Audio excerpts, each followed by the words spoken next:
Last year, a customer brought in his 2015 Nissan Rogue with only 68,000 miles on the clock. The transmission was completely dead, and the repair quote was staring at him for $4,200. He looked at me and asked, "How can a Japanese car fail this early?" I've been turning wrenches on Japanese vehicles for over 15 years, and I can tell you this. Your transmission is either going to run forever or it's going to leave you stranded at the worst possible time. There's very little middle ground. These are the 3 worst and the 4 best Japanese transmissions ever made.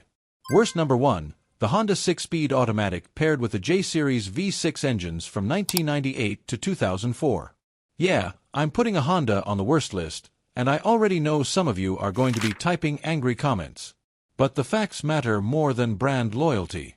Honda took their smooth J30 and J35 V6 engines and mated them to an automatic that simply wasn't strong enough. The second gear clutch pack was too small for the torque those engines produced, and the oiling passages to that clutch were inadequate. Heat built up fast, the fluid cooked, and the clutches burned out. I had a 2003 Accord V6 customer who changed her fluid every 30,000 miles, babied the car, and still went through 2 transmissions before 110,000 miles. The Odyssey was even worse. That heavy minivan with the same transmission underneath meant extra weight and extra stress. Some Odysseys needed replacements at 25,000 miles, then again at 55,000. Honda eventually extended the warranty after a class action lawsuit, but many owners were already past the cutoff and stuck with $2,800 to $3,200 rebuild bills. The irony. Honda's manual transmissions from that same period are legendary for lasting forever. They knew how to build a great gearbox. They just got the automatic very wrong on the V6 models, and it took them until around 2006 to 2007 to finally sort it out. Worst number 2 is the Subaru TR690 Lineartronic CVT that appeared in 2010 Legacy and Outback models. This one frustrated a lot of very loyal Subaru owners. The early versions had a torque converter that would slowly self-destruct, sending metal shavings throughout the entire transmission. Those particles would then cause the transmission to lock up at stops, stalling the engine like you were riding the clutch on a manual. Owners would be sitting at red lights, the engine would cut out, they'd restart it, and it would happen again at the next light. Many spent money chasing phantom electrical problems before realizing it was the CVT. On top of that, the valve body solenoids would fail, causing the chain to slip on the pulleys, creating that horrible shuddering and whining under load. Subaru eventually extended the warranty to 10 years or 100,000 miles for the 2010 to 2018 models, and the 2019 Ascent had its own settlement. The good news is Subaru made meaningful improvements after 2018. But if you're looking at a used 2010 to 2014 Outback or Legacy, you better check the service history very carefully for CVT repairs or fluid services. Now, worst number 3, and this one is in a league of its own. The Nissan Jatco CVT used across almost their entire lineup from 2007 through 2016. This transmission nearly sank Nissan's reputation. You'll find it in the Altima, Rogue, Sentra, Versa, Murano, and more. Nissan actually owns 75% of Jatco, so this disaster happened under their own watch. The trouble starts with a flow control valve in the oil pump that wears and sticks, causing loss of hydraulic pressure. In a CVT that runs extremely high line pressure, that's catastrophic. The steel belt slips on the pulleys, generates massive heat, the fluid breaks down, and the unit grenades. We're talking shuddering on acceleration, loss of power on the highway, and complete failures as early as 40,000 to 70,000 miles. Repair costs routinely hit $3,500 to $5,500. Thousands of complaints flooded NHTSA, especially on the 2013 to 2015 Altimas. Multiple class action lawsuits followed.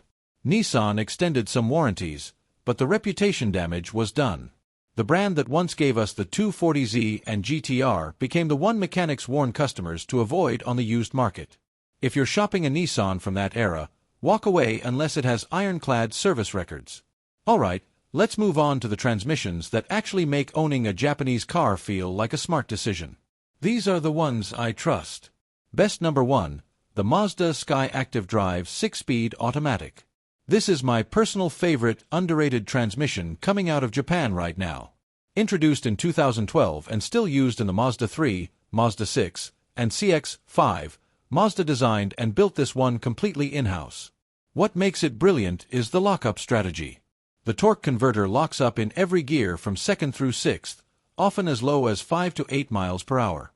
That means the engine is mechanically connected to the wheels almost all the time, giving you excellent efficiency and direct feel without the harshness of most dual-clutch transmissions. The repair shops barely see these units.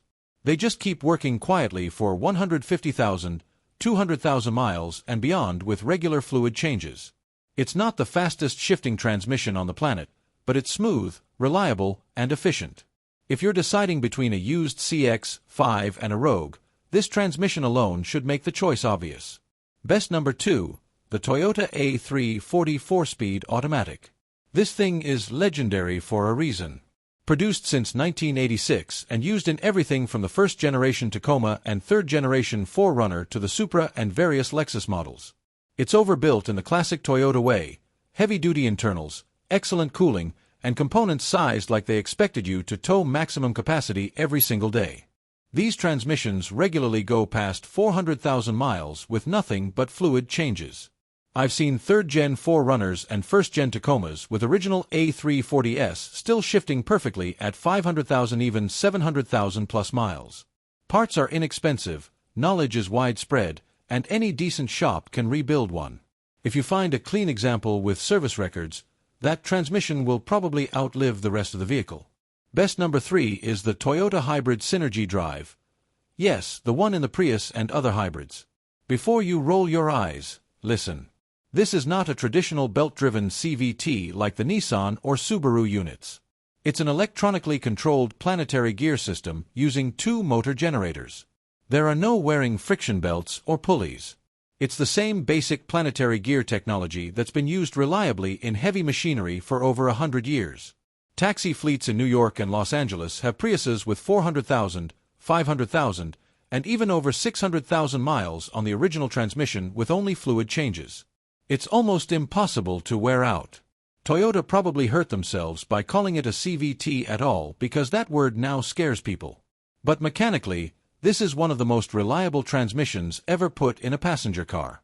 If pure reliability is your top priority, nothing beats it. Best number 4, the Toyota A750 5-speed automatic. If the A340 is the tough grandfather, the A750 is the even tougher son.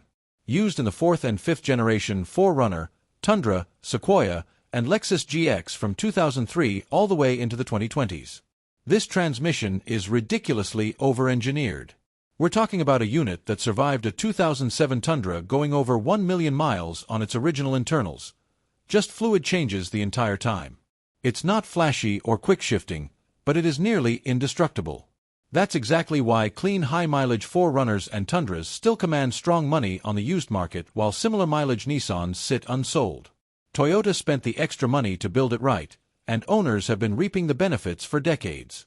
The difference between the good ones and the bad ones usually comes down to one thing: whether the manufacturer overbuilt it for real-world use or tried to save costs at the expense of durability. If you drive a Japanese car, taking care of the transmission is one of the smartest things you can do for long-term reliability. If you enjoyed this, hit the thumbs up and subscribe. We go deep on real maintenance and reliability topics every week. Drop your make, model, and transmission experience in the comments. I read every single one. Which one surprised you the most? Let's talk about it. Drive safe, maintain smart, and I'll see you in the next one.